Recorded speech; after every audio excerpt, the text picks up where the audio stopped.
Entre el año 1010 y alrededor del 900 y algo antes de Cristo, reinó David.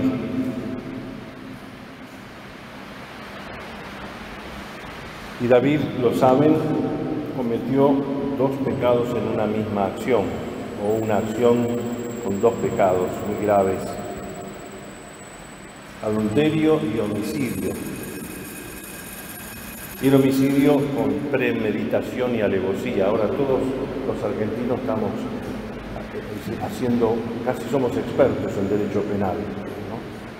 Con causas terribles que nos sorprenden, pero de ahí empezamos a opinar y a decir muchas cosas. Lo cierto es que, según el Levítico, había sacrificios de reparación para todos los pecados. Y el holocausto era el mayor de los sacrificios que prácticamente reparaba a todos, salvo el homicidio, el adulterio, la blasfemia y la idolatría. David había incurrido en dos: el homicidio y el adulterio, o el adulterio y el homicidio del que era esposo de Betsabé, que después fue su mujer.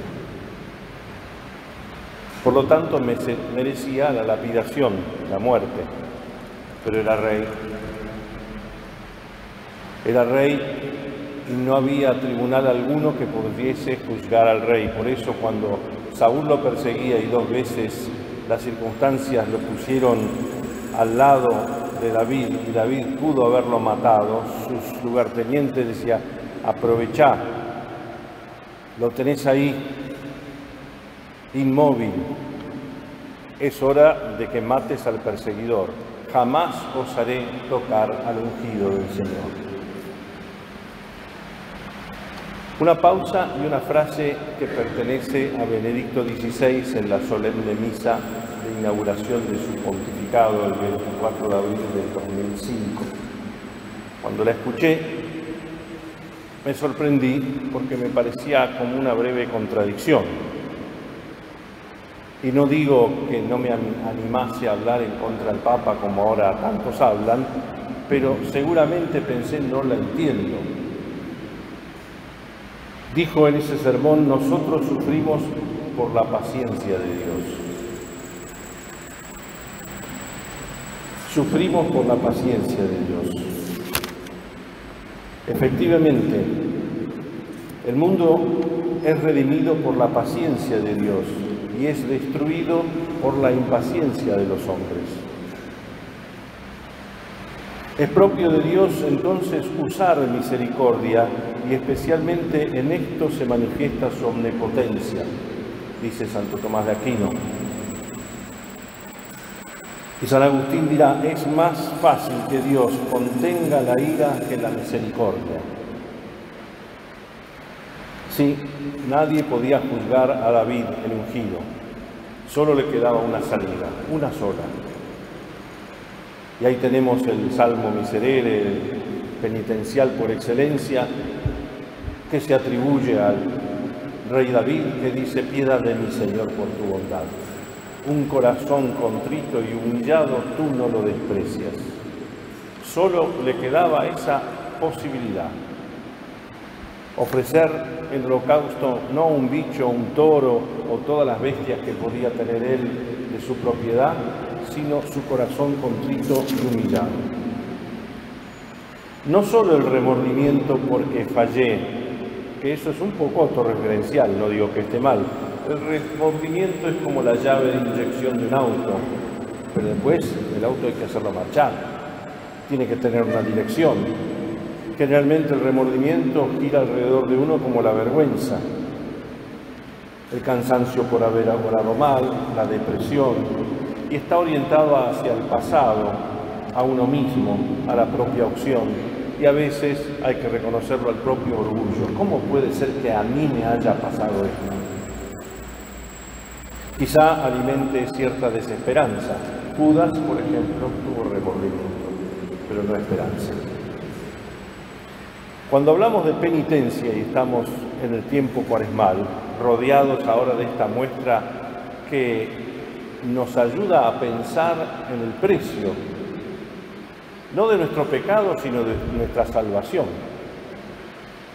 La penitencia indica esperanza en alguien, no fallé en algo.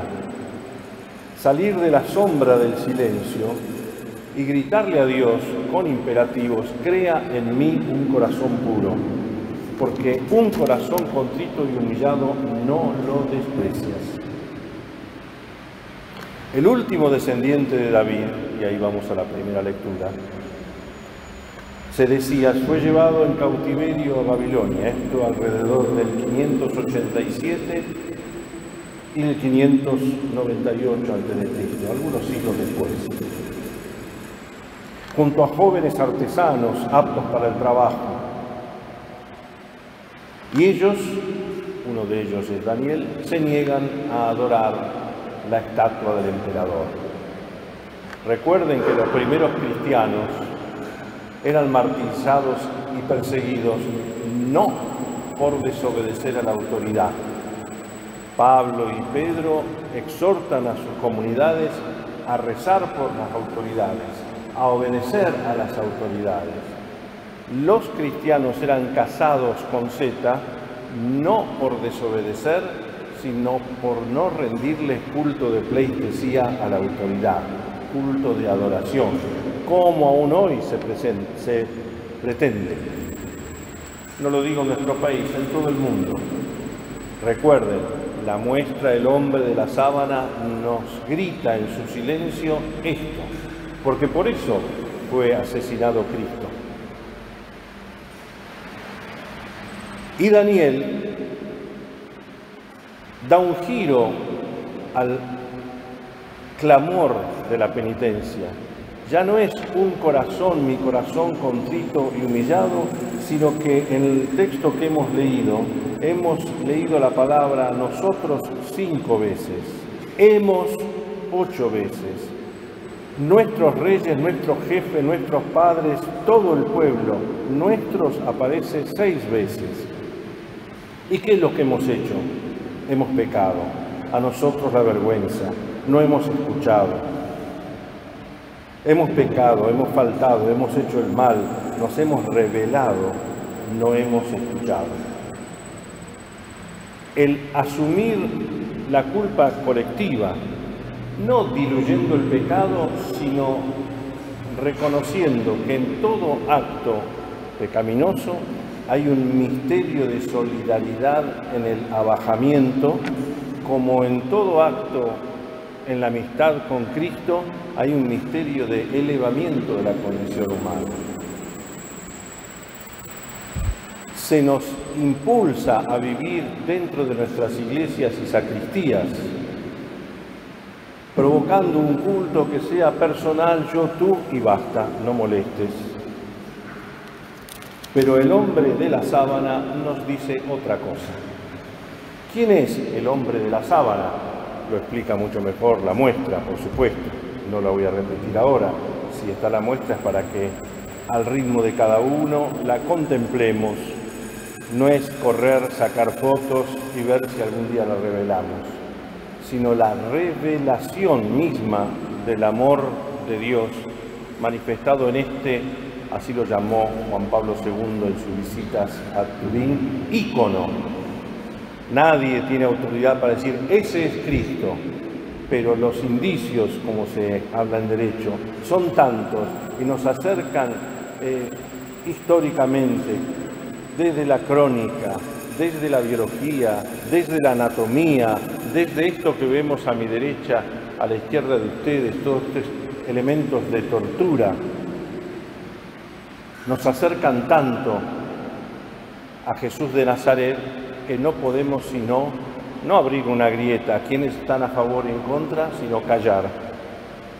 Callar. ¿Por qué está allí? Es verdad, no podemos asegurar con certeza total, es Cristo. Pero en un diálogo de fe y de ciencias de siglos, comenzando por tantas cosas, que el carbono 14, que la NASA y tantas cosas que han analizado, cosas, instituciones, médicos, biólogos, especialistas en tejidos, etcétera.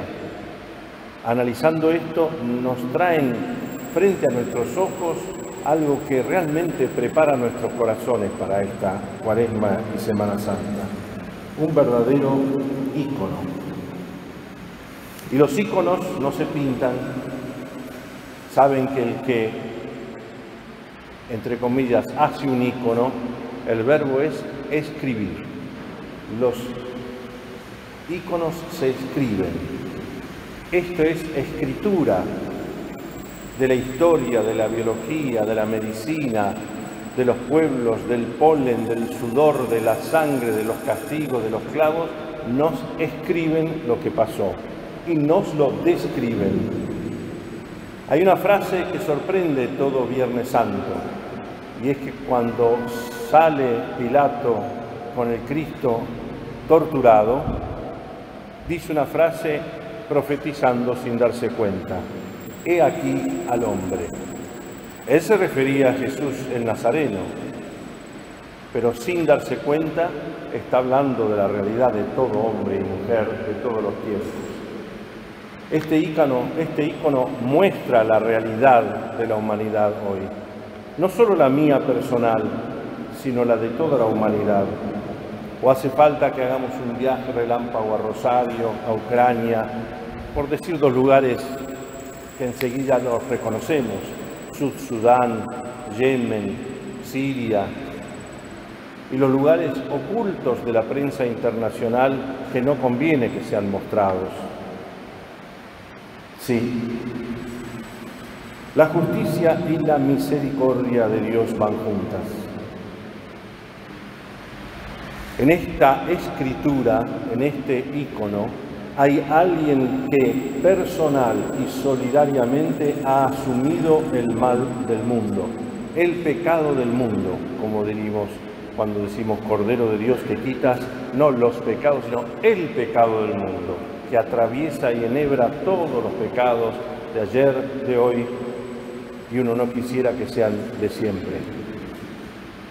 Esta justicia y misericordia de Dios van juntas, porque la justicia de Dios, la frase parece rara, es justificante. Padre, perdónalos porque no saben lo que hacen.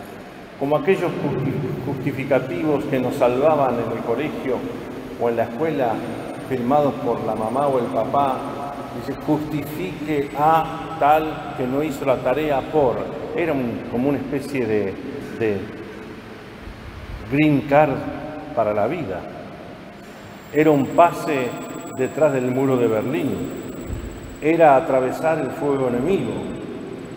Una firmita justifique. Si eso nos justificaba, cuánto más la escritura que estamos viendo ante nuestros ojos.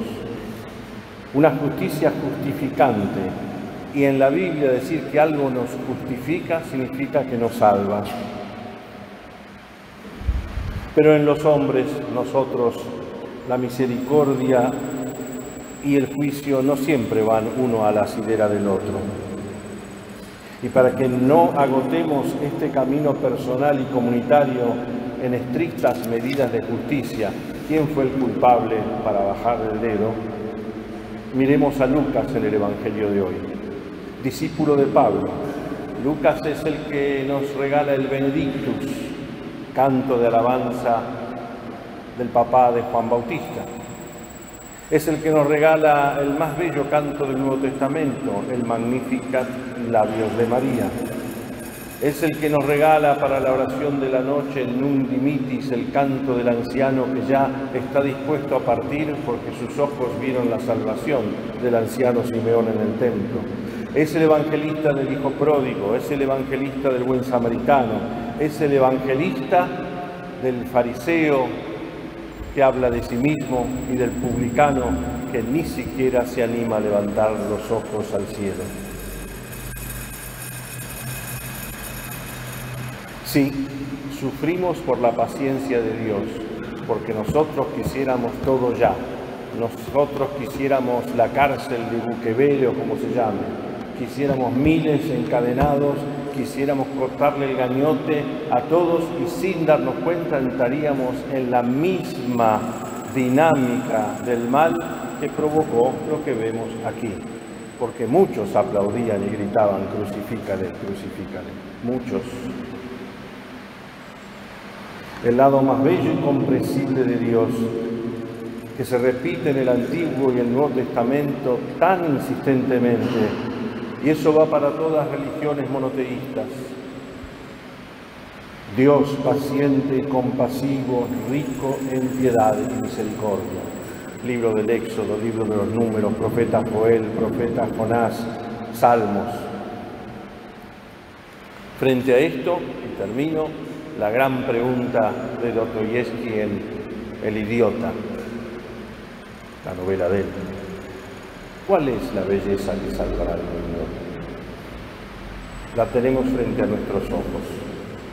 El hombre de la sábana nos ayuda a intuirla, gracias a la Orden de Malta, que no solo nos presenta esto para adorar en nuestro corazón al verdadero Dios, no al hombre de la sábana, pero al que nos señala, y gracias también por recordarnos como Orden de Malta desde su fundación que todo hombre y mujer, hermanos y hermanas en Cristo, merece esa dignidad.